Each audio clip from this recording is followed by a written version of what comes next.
வாழ்க வையகம், வாழ்க வையகம், வாழ்க வளமுடன். குரு வாழ்க, குருவே துணை. குருவின் மலரடி போற்றி. சிந்தனையை உடல் நலத்தை சீரமைத்து உய்வித்த குருவே வாழ்க. தியானமே யோகம், யோகமே ஞானம். எண்ணங்களின் ஆராய்ச்சி. அதாவது மகர்ஷி அவர்களுடைய தற்சோதனை என்பதே இங்குதான் தொடங்குகிறது.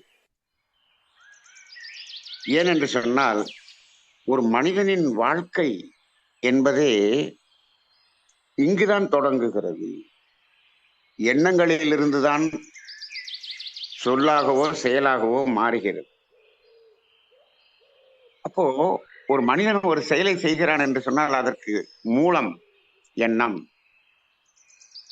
செயல் பேச்சு இரண்டுக்கும் எண்ணம் மூலம் என்று மகர்ஷி அவர்களுடைய கவி. அப்ப அந்த எண்ணங்களின் ஆராய்ச்சி என்பது மிக மிக மிக ஒரு முழுமை பெற்ற தற்சோதனையாக நாம் பார்க்கிறோம். இந்த எண்ணம் ஆராய்தல் பயிற்சியில் முழுமை பெறாமல் இருக்கும் பொழுதுதான் மற்ற ஆசை, சினம், கவலை போன்ற பயிற்சிகள் எல்லாம் நமக்கு தேவைப்படுகிறது என்பதை பலமுறை நாம் சிந்தித்திருக்கிறோம். இங்கு அந்த கெட்ட எண்ணம் என்பது, இது கெட்ட எண்ணம் என்பதே தெரியாமல் சமுதாயத்தில் நிறைய பேர் அந்த கெட்ட செயல்களை செய்து கொண்டிருக்கிறார்கள் என்பது இன்றைய சிந்தனையில் ஒரு கருத்தாக இருக்கிறது. அது ஏன் அது கெட்ட எண்ணம் என்று தெரியவில்லை என்று பார்த்தோம் என்று சொன்னால், அதற்கு வேதாத்திரிய தத்துவத்தின் அடிப்படையில் நாம் சொல்லும் பொழுது மகர்ஷி அவர்களுடைய அந்த ஒரு சாமியம் இருக்கிறது. எண்ணம் சொல் செயலால் தனக்கோ பிறருக்கோ தற்காலத்திலோ பிற்காலத்திலோ உடலுக்கோ மனதிற்கோ துன்பம் ஏற்படும் என்றால் அது பாவம் அல்லது ஒழுக்கம் இல்லாத செயல். இந்த சாமியத்தை அடிப்படையாக கொண்டுதான் நாம் இது நல்ல எண்ணமா கெட்ட எண்ணமா என்பதற்கு முடிவுக்கு வருகிறோம் என்பது ஒன்று. சரி, அது ஆராய்ச்சிக்கு உரியதாக இருந்தாலும் சாதாரணமாக சமுதாயத்தில் நாங்களெல்லாம் கெட்டது யாருக்கும் எதையும் செய்வதில்லை. நான் என்ன பாவம் செய்தேன், நான் என்ன கெட்டது செய்தேன், நான் எல்லாம் நல்லதுதான் செய்து கொண்டிருக்கேன் என்று சொல்லிக் கொண்டிருக்கிறார்கள். ஏன் இப்படி இருக்கிறது என்று சமுதாய ரீதியாக சிந்தித்து பார்க்க வேண்டும். சிந்தித்து பார்த்தோம் என்று சொன்னால் அதில் ஒரு பதில் நமக்கு தெளிவாக கிடைக்கும். என்னவென்று சொன்னால், இன்றைக்கு பெற்றோர்களிடமிருந்து மற்றும் பள்ளி கல்லூரி சமுதாயம் வரை எல்லோருமே என்ன சொல்லி குழந்தைகளை வளர்க்கிறோம் என்று சொன்னால், உனது தேவையை எப்படி பூர்த்தி செய்து கொள்வது, பொருளின் மூலமாக. அந்த பொருளை எப்படி பெறுவது, அப்ப அதற்கு நீ என்ன செய்வது. அப்ப இதை மட்டும்தான் வாழ்க்கை என்று சொல்லிக் கொண்டிருக்கிறோம். அப்ப எனது தேவையை பெறுவதற்காக நான் என்ன செய்ய வேண்டும் என்பது மட்டும்தான் கடிவாளம் போட்டது போல அங்கு சொல்லித் தரப்படுகிறது. அப்ப எனது தேவையை பூர்த்தி செய்வதற்காக நான் உழைக்கிறேன், நான் சம்பாதிக்கிறேன், இதைதான் செய்தேன், நான் எதுவும் கெடுதல் செய்யவில்லையே என்று மனம், நான் நல்லதுதான் செய்கிறேன். எது நல்லது? என்னுடைய வருமானத்தை பெருக்கிக் கொள்வது நல்லது. இப்படித்தானே பெற்றோர்கள் சொல்லிக் கொடுத்திருக்கிறார்கள். ஆனால் இது எப்படி சொல்லி இருக்க வேண்டும்? உனது தேவையை நிறைவு செய்து கொள்வதற்காக இன்னொரு உயிருக்கோ இன்னொரு மனதிற்கோ துன்பம் இல்லாமல் உன் தேவையை பூர்த்தி செய்து கொள்ள வேண்டும் என்று அங்கு எங்காவது ஏதாவது ஒரு பெற்றோர்கள் சொல்லிக் கொண்டிருக்கிறார்களா? நமது முன்னோர்கள் சொன்னார்கள். நமது தாத்தாமார்கள், நமது அப்பாக்கள் எல்லாம் ஓரளவுக்கு சொன்னாங்க. இப்ப இருக்கக்கூடிய அப்பாக்கள் சொல்லுகிறார்களா? இப்பொழுது குழந்தை பிறந்து கொண்டிருக்கிறதே, அந்த குழந்தைகளுடைய அப்பாக்கெல்லாம் இனிமேல் சொல்ல போகிறார்களா? நிச்சயமாக மிக மிக மிக மிக குறைவாக இருக்கு. அப்ப என்ன ஆகுது? அப்ப அது கெட்டது என்பதே தெரியவில்லை.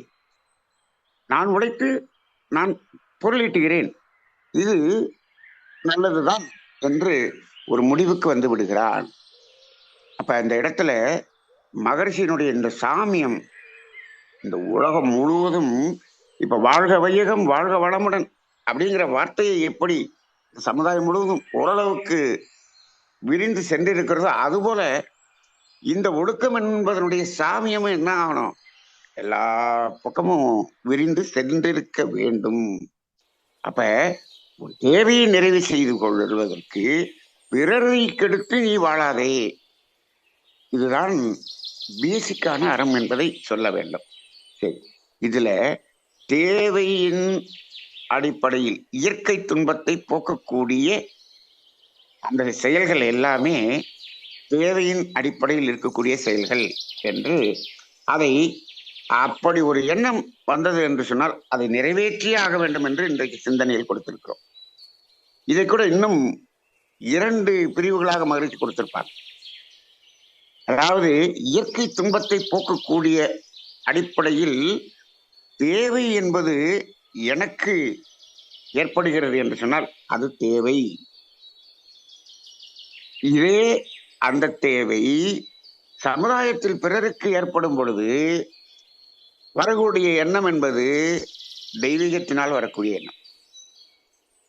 அதாவது நமக்கு நம்முடைய தேவையாக நமக்கு வரக்கூடிய எண்ணம் அது தேவையின் அடிப்படையில் வரக்கூடிய எண்ணம்.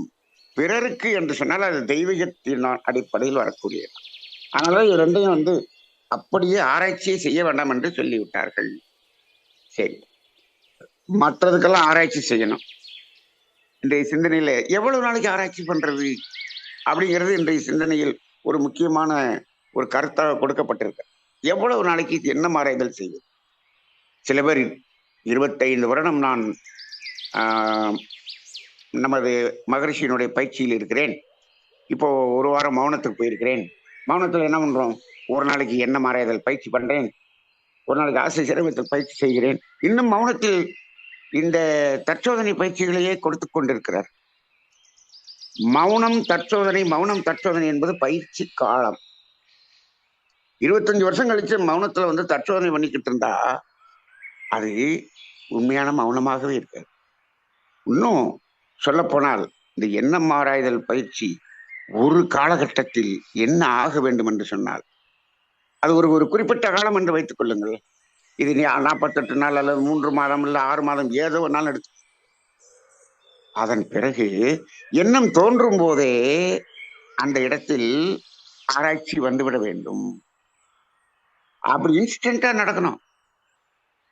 இது உட்கார்ந்து ஆராய்ச்சி பண்ற அளவுக்கு இருக்காது.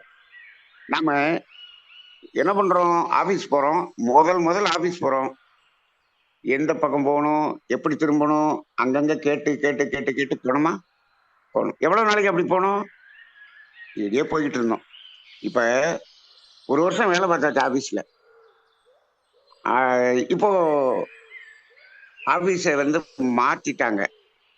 ஆனா ஆட்டோமேட்டிக்கா நம்ம அந்த பழைய ஆபீஸ் போகுது. ஏன்? அப்ப இன்ஸ்டன்டா அது நடக்குது. அதுபோல எண்ணம் தோன்றும் போதே என்ன ஆக வேண்டும், அது இது என்னுடைய தேவையின் அடிப்படையில் வருகிறதா அல்லது சமுதாயத்தில் இயற்கை தேவையின் அடிப்படையில் வருகிறதா என்ற ஒரு ஆராய்ச்சி இன்ஸ்டன்டா வரணும். வந்தால் அது உடனடியாக நிறைவேற்றலாம்.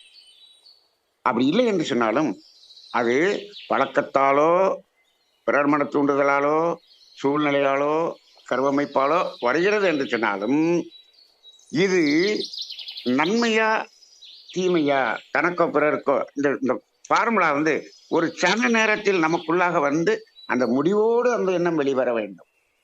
இப்படி இன்ஸ்டன்டா வெளியே வரக்கூடிய அளவுக்கு நம்ம பயிற்சியில் வெற்றி பெற்றிருந்தால்தான், இந்த வெற்றி பெற்ற பிறகுதான் அவர்கள் என்ற பயிற்சிக்கு போக வேண்டும், பிரம்மஞானத்துக்கு போக வேண்டும். அப்படி போயிருந்தால் அது தோன்றும் போதே நமக்கு தெரிந்துவிடும். இது செய்யலாம் செய்யக்கூடாது என்பது இன்ஸ்டன்டா நமக்கு தெரிஞ்சுவிடும். அப்படி உண்மையிலேயே அந்த மாதிரியான ஒரு நிலைக்கு ஒருவர் வந்திருந்தார் என்று சொன்னால், நாம் அந்த நிலைக்கு வந்து விட்டோமா என்பதை நாம் எப்படி உணர்ந்து கொள்வது என்பதற்கு நான் என்னுடைய பிராக்டிக்கலிலே, என்னுடைய வாழ்க்கையிலே அதை எப்படி உணர்ந்து கொள்வதற்கு ஒரு அடையாளம் என்ன என்று சொன்னால், ஒரு மனிதனை இந்த சமுதாயம் அவன் ஒரு ஏமாளி, அவன் பிழைக்க தெரியாதவன், அவன் ஒரு லூசு, இப்படின்னு பல பெயர்கள் சொல்லி அவர்களை அழைக்கும் அல்லவா. அப்படி ஒருத்தர் இப்படியெல்லாம் பட்டங்கள் வாங்குகிறார் என்று சொன்னால், அவரது எண்ணங்கள், அவர் நல்ல எண்ணங்களை மட்டுமே அவர் வெளிப்படுத்துகிறார் என்பதை புரிந்து கொள்ள வேண்டும். இவர் ரொம்ப விவரமானவர், ரொம்ப சூழ்ச்சியானவர், ரொம்ப சாமர்த்தியமானவர்.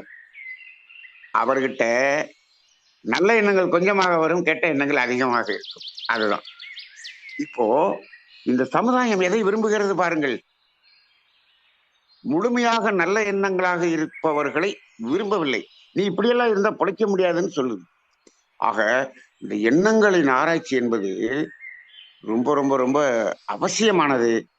இதை அந்த இளமை காலத்திலேயே இதை மாற்றிவிட்டோம் என்று சொன்னால் சமுதாயம் நல்ல சமுதாயமாக மாறும். மகரிஷி அவர்கள் சொல்லுவார்கள், இன்றைக்கு இருக்கக்கூடிய அரசியல் தலைவர்கள், அதிகாரிகள், இவர்களுக்கெல்லாம் பயிற்சி கொடுத்து பலன் இல்லை. ஏன்னா அதெல்லாம் முத்துன கட்டை அழைச்சோம்னா உடைஞ்சு போயிடும். என்ன சொல்றாரு, இந்த பயிற்சியில் தேர்ச்சி பெற்ற இளைஞர்கள் அதிகாரிகளாகவும் அரசியல் தலைவர்களாகவும் வரும் பொழுதுதான் இந்த நாடு மாற்றம் அடையுமே தவிர இவர்களெல்லாம் மாற்றி விடுவோம் என்று முயற்சி செய்தால் முடியாது என்று சொல்லுகிறார். அப்போ இப்ப இது இளைஞர்களுக்கு மாற்றம் ஏற்பட வேண்டும். நாம் இப்பொழுது இளைஞர்களுக்கு பயிற்சியை கொடுக்கிறோமா என்று சொன்னால், இப்ப இளைஞர்கள் யாரும் இப்ப வருவதில்லை. ஆனால் இப்பொழுது நாம் செய்து கொண்டிருக்கக்கூடிய பணி என்ன என்று சொன்னால், இளைஞர்களை வீட்டில் வைத்திருக்கக்கூடிய பெற்றோர்களுக்கு நாம் பயிற்சி கொடுக்கிறோம்.